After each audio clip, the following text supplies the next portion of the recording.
नमस्कार। एक बार फिर उत्तम सवेरा पर आप सभी लोगों का स्वागत है। हम इस वक्त मौजूद हैं वाराणसी के लंका क्षेत्र में। लंका क्षेत्र के बारे में आप जानते ही हैं कि यहाँ पे स्टूडेंट का हब है। बनारस हिंदू यूनिवर्सिटी भी यहीं पे है। इसके अलावा कई सारे बड़े हॉस्पिटल और चिकित्सा संस्थान भी यहाँ पे हैं। शहर और आसपास के ज़िलों के लोगों का रोज़ाना यहाँ पे आना जाना लगा रहता है। मौजूदा समय जैसा कि उत्तर प्रदेश विधानसभा चुनाव की घोषणा चुनाव आयोग कर चुका है, तो उस संबंध में जहां एक और ओमिक्रॉन का संकट भी बना हुआ है, वहीं दूसरी ओर अब चुनाव की सरगर्मी भी बढ़ गई है। इस बीच हम निकले हैं लोगों के मनोभाव को जानने के लिए कि पिछले 5 सालों से जो मौजूदा सरकार है उसका कार्यकाल कैसा रहा और लोग क्या चाहते हैं, अगली सरकार कैसी बने। तो इसी संबंध में वाराणसी के लोगों से हम बातचीत करेंगे और जानेंगे कि उनका क्या मानना है। भाई साहब, आपका क्या नाम है? विष्णुकांत वेदांती। आप क्या बनारस के हैं या बनारस से बाहर के? हम बनारस से लगा हुआ है आपका रीवा, वहाँ से हैं हम।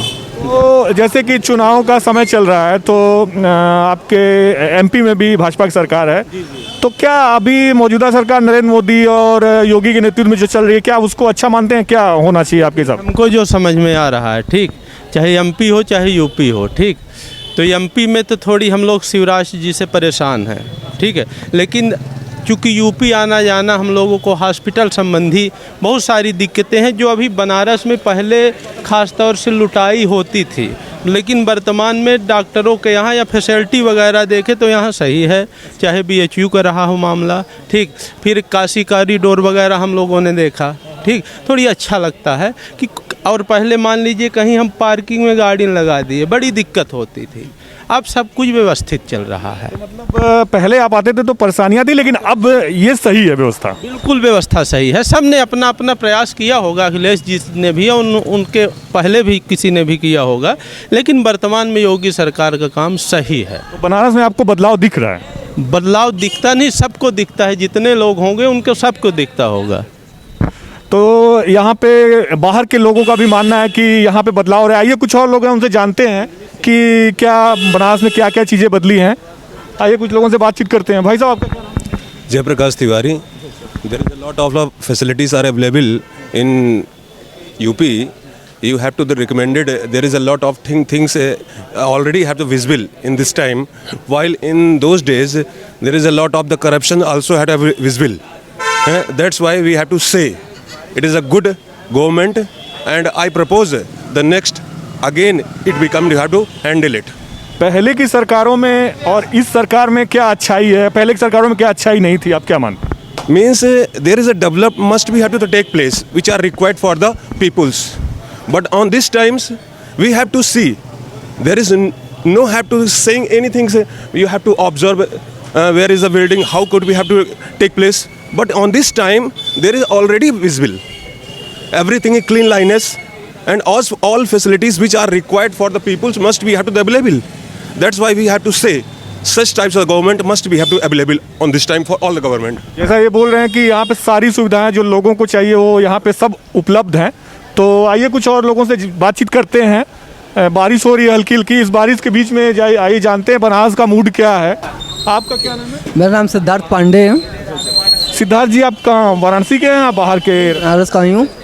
विधानसभा चुनाव की घोषणा हो चुकी है और तमाम पार्टियां यहाँ पे अपनी कवायद कर रही हैं लोगों के वोट के लिए। तो आप क्या मानते हैं, कैसी सरकार आप चाहते हैं? देखिए, जो पहले सरकार जो थी वह सही थी या नहीं, छोड़िए, इसके बारे में चर्चा नहीं करते। चर्चा ये है कि अभी एजुकेशन लेवल जो है पहले के मुताबिक बहुत अच्छा है। क्योंकि पहले जो लोग कहते थे बेरोज़गारी है, अभी भी कह रहे हैं लोग बेरोज़गारी है, बट वो चीज़ है नहीं। जो पढ़ा लिखा है, जो कैपेबल, उसको मिल रहा है। सरकारी नौकरियां तो कम हुई हैं, अखिलेश यादव तमाम लोग बोले सरकारी नौकरियां कम निकल रही हैं। नहीं, ऐसी बात नहीं, उनकी लड़ने कुछ ना कुछ होना चाहिए ना।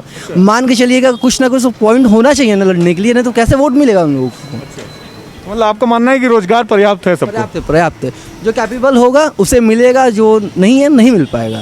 तो फिर जिसको नहीं है उसके लिए फिर क्या हो? भाई मेहनत करे। और क्या मानते हैं, सरकार कैसी है? आप कैसे मुख्यमंत्री, कैसा मुख्यमंत्री चाहते हैं? जी, मुख्यमंत्री हम योगी को चाहते हैं। और योगी को चाहते हैं। क्यों, योगी में क्या खास है? और बहुत कम हुए, बहुत कम हुए। आशु सिंह। अच्छा अच्छा, आशु जी, क्या आपने कहा गुंडागर्दी कम है, तो अखिलेश यादव तो बोल रहे हैं गुंडागर्दी अभी भी है, नहीं है। तो वो तो बोल रहे हैं कि गुंडागर्दी, वहाँ के पास रोजगार नहीं है, कोई फैसिलिटी नहीं है। जो पढ़ेगा लिखेगा उसी को मिलेगा। क्या अच्छा ही मानते हैं इस सरकार में? और कुछ अच्छा है, हर चीज़ सही हो गया है बनारस में। तो और आप मुख्यमंत्री के रूप में दोबारा उन्हीं को ही देखना चाहते हाँ, उन्हीं को देखना है। हैं? और पहले की सरकारों में क्या कमियां थी? बहुत कमियाँ थे, बच्चे घर पे बैठ के इंटर पास हो जाते थे। हम वकल वकल ज़्यादा होती थी। हम गाजीपुर के ही हैं तो हम जानते ही थे मेरे एरिया में कितना चीटिंग होता था। अब क्या बदलाव है? बहुत बदलाव, बच्चे बिना पढ़े पास हो ही नहीं पाएंगे। वही बच्चे सपोर्ट नहीं करेंगे जो नहीं पास हो रहे हैं। मतलब एजुकेशन सिस्टम बेहतर हुआ है। तो आपने देखा कि यहाँ पे युवा और सबसे हमने बातचीत की तो सारे लोगों ने माना कि नहीं, सरकार की जो मौजूदा सरकार है उसकी कार्यप्रणाली, उसकी पॉलिसी ज़्यादातर ठीक है। तो अभी तक के लिए इतना ही। वाराणसी से उत्तम सवेरा के लिए चंदन कुमार पांडे, अशोक पांडे के साथ। धन्यवाद।